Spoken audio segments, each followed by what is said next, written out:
Meus caros irmãos em Cristo e em Maria, feliz segunda-feira, abençoada semana. Chegamos a mais uma semana por graça e providência de Deus, alentados por sua misericórdia, socorridos por sua providência e sustentados por sua bondade.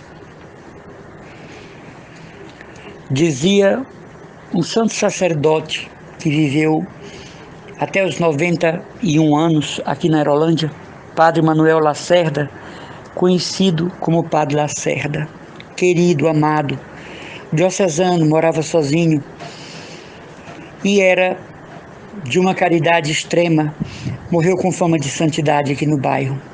E o Padre Lacerda nos dizia: sua casa estava aberta o dia inteiro para atender em confissões, orientações espirituais, ele que era sacerdote, também psiquiatra.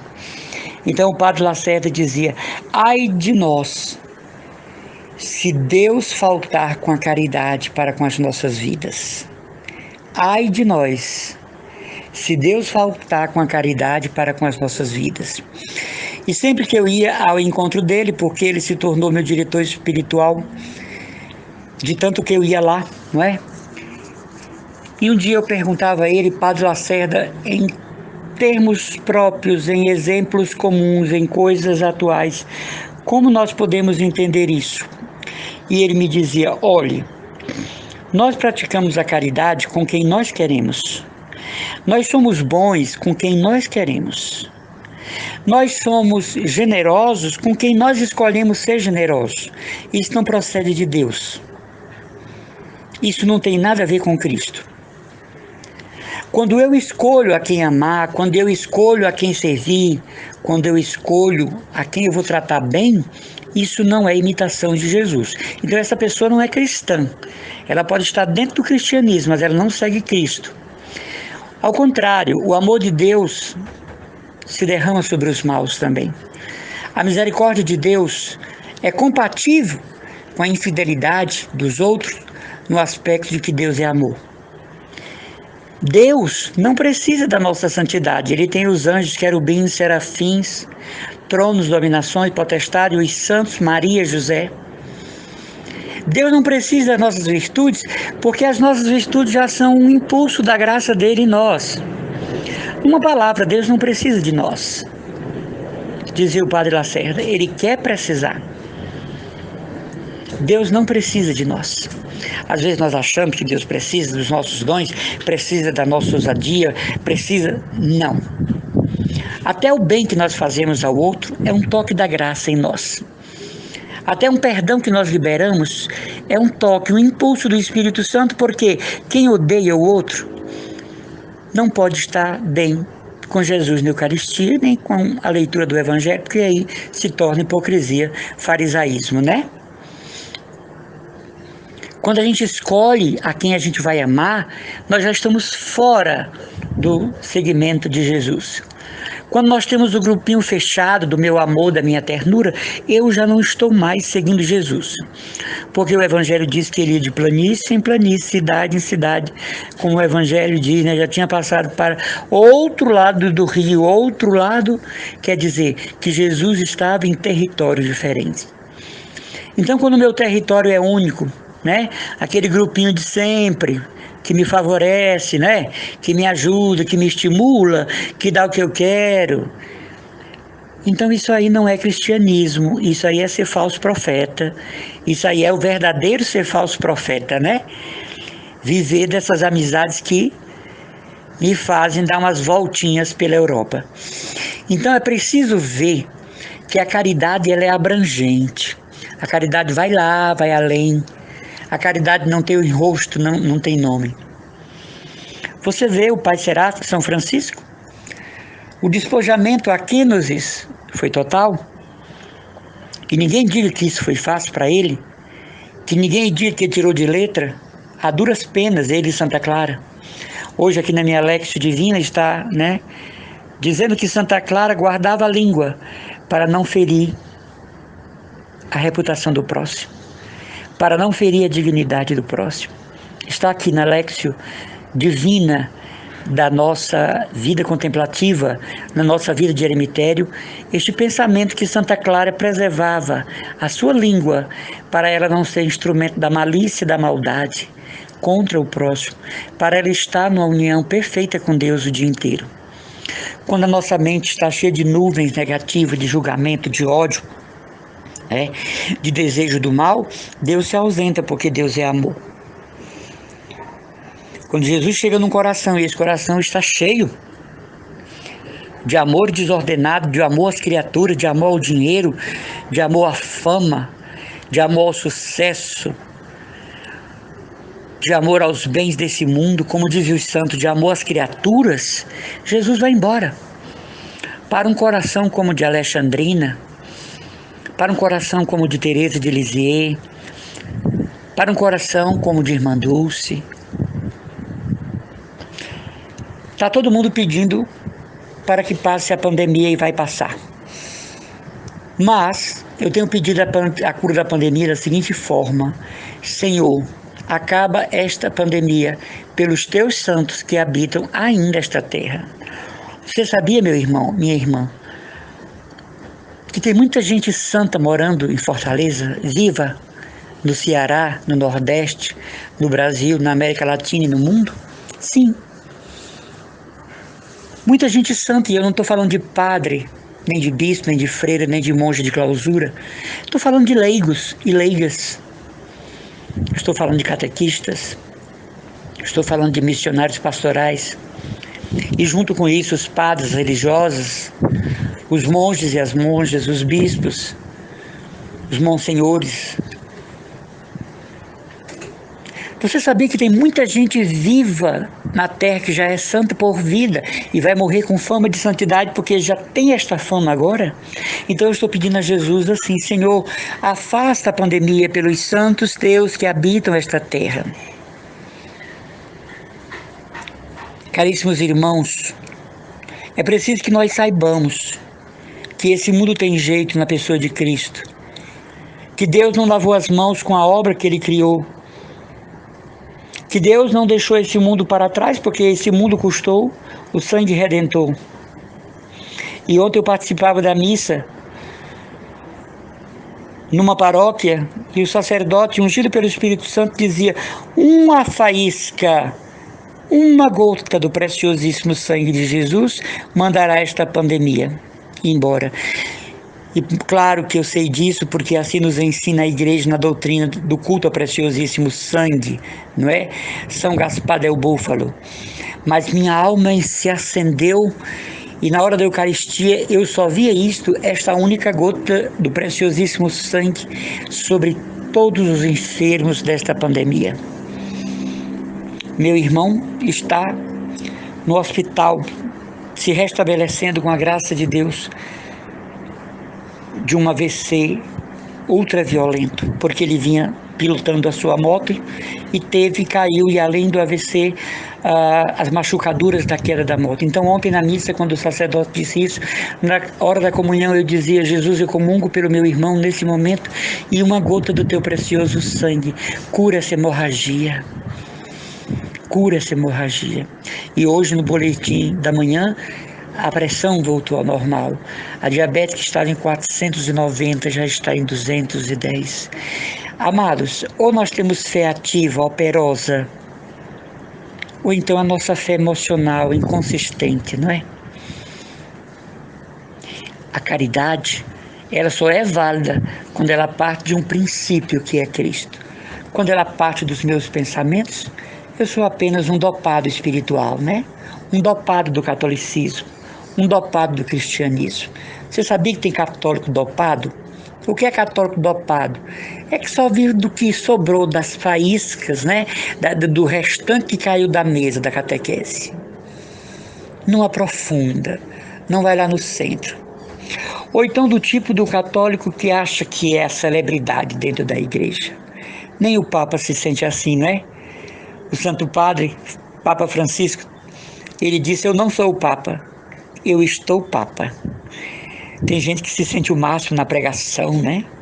No canto, no trabalho pastoral. Ah, meu Deus, não somos nada. Quando menos se espera, bate uma doença incurável, um acidente mortal, né? Quando menos se espera, uma morte súbita. Vocês não são desse tempo, mas eu sou do tempo que o sacerdote, né, se chamava memento. O sacerdote rezava para que nós fôssemos livres da morte súbita. E Santo Afonso Maria de Ligório nos ensina antes da hora de dormir, depois das nossas preces, exame de consciência, enfim, rezarmos 3 Ave-Marias pedindo para o Senhor nos livrar, a nós e aos nossos familiares, da morte súbita. E o que é a morte súbita? É a famosa morte de repente. Não deu tempo de se arrepender dos pecados, de se reconciliar com Deus e com o próximo. Não deu tempo de receber os sacramentos. Então havia, não é, esse momento de oração que a reforma litúrgica tirou pelas razões que os teólogos têm e não cabe aqui discutir. Mas tinha essa oração para pedir a Deus que nos livrasse da morte súbita. No entanto, eu continuo pedindo isso. Depois de agradecer a Deus, rezar completas, a Lectio Divina da noite, depois de rezar o ofício de matinas, porque sei que no horário não estarei acordado, mas já rezo após completas, já está dentro do âmbito do horário, eu agradeço o meu santo anjo, partilho com ele o dia, agradeço os livramentos pelos quais ele me fez passar, e eu rezo pedindo que o Senhor me livre a mim e meus familiares da morte súbita, e rezo as 3 Ave Maria ensinadas por Santo Afonso Maria, né, de Ligório. Então, meus caríssimos irmãos, procuremos a caridade que é espontânea, voluntária, constante e abrangente. Que gosto você tem de não ter uma história de perdão para contar? Eu questiono para você e para mim, que grande feito nós teremos feito da nossa vida cristã se não temos grandes avanços na virtude, se não temos uma graça grande que nós conseguimos e que nós colocamos em prática, como por exemplo o perdão. Se nós não temos um único histórico de um grande perdão liberado, com generosidade, com abrangência, permanência, eloquência, como marca inconfundível do meu cristianismo, então não valeu a vida cristã na terra. Nós somos esses católicos dopados, como eu falei. Estão cheios de doutrinas, estão cheios de ensinamentos. Já leram tudo que foi vida de santos. Santos que não tem nem processo de beatificação ainda, já estão lendo a vida. Para quê? Para aumentar a sua própria condenação. Porque não se pratica a virtude de um desses santos. Então, cada santo que eu conheço, que leio a vida e não pratico suas virtudes, seus atos são diferentes. Mas se eu não pratico suas virtudes, eu estou constituindo prova contra mim. Hoje nós temos que ter muito cuidado, porque às vezes nós lemos a vida de um santo e ao invés de praticar suas virtudes, nós queremos cumprir, fazer as suas obras. Se massacravam, tinham jejuns, eram estigmatizados. Tem gente que quer furar a mão com um prego para dizer que foi uma chaga, né? Isso aí, hoje em dia jejum é até dieta, a pessoa fica com o corpo perfeito. O mais difícil é praticar as virtudes dos santos, e é isso que importa, e é isso que Deus espera. E é por isso que eles são luminários na escuridão da noite, lampiões na parede da noite, como dizia o Frei Inácio Larrañaga no livro Irmão de Assis. Então, se nós não temos um testemunho ao alcance da nossa fé, do tamanho da nossa fé, daquilo que nós dizemos que somos e temos ao povo, então nós seremos como que penduricalhos da igreja na história, mas não vibrantes faixas de luz que transformaram a vida. Primeiro que o verdadeiro santo não quer ser santo nem se sente santo. O verdadeiro santo não pretende processo de beatificação e até deixa escrito que não quer. Mas quer ser santo aqui na terra, no aspecto de viver o cristianismo, não santo de altar. Isso aí fica por conta da igreja e sua sabedoria materna. Caríssimos irmãos, evangelho que só funciona com quem eu escolho é satanismo. Evangelho somente com os ricos e poderosos é satanismo puro. Evangelho só com a minha turminha, minha galerinha, é Satanás. Traduzindo o seu ser naquela forma de convivência eclesial. Tenhamos medo de termos um número guardado no nosso coração de pessoas que amamos e praticamos o bem, porque isso é um sinete do demônio. Quando eu vou para as paróquias, comunidades, eu estou indo para lugares que eu nunca fui às vezes. Mas enquanto a pessoa que me leva vai percorrendo o caminho a seguir, eu digo: Senhor, eu vos peço unidade com quem eu irei encontrar, caridade a quem irei ver. Dai-me a disciplina interior de não manifestar algum desagrado com o local ou com as situações que vão me acolher. Senhor, que eu vá em teu nome por causa do teu nome, para a tua glória e para o crescimento da igreja. Que eu saiba ser, neste lugar onde estou indo, a tua representação viva. Mas a glória é toda tua, o esplendor é todo teu, o louvor te pertence. Eu apenas recebi o dom da pregação, não é meu.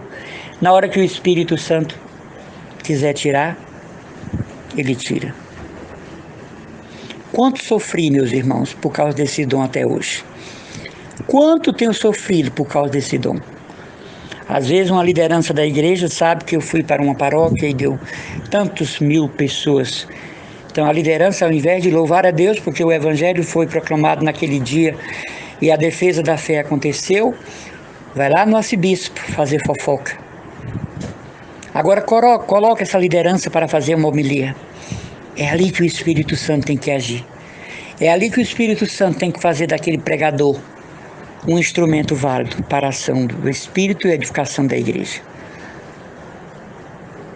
Então nós não devemos ter inveja do dom de ninguém, porque não pertence à pessoa. É do Espírito Santo para a edificação da igreja. No dia que a pessoa acha que é dela, o Espírito Santo retira. E nada do que diz, nada do que faz chama atenção. Ao contrário, escandaliza. Meditemos nesta verdade do Evangelho, que é a caridade suprema, inequívoca, incondicional, abrangente. E assim nós teremos um pouco de paz no coração, neste mundo de turbulências e decepções. Um abraço do irmão Emanuel Maria, da comunidade católica Cristo Dominus.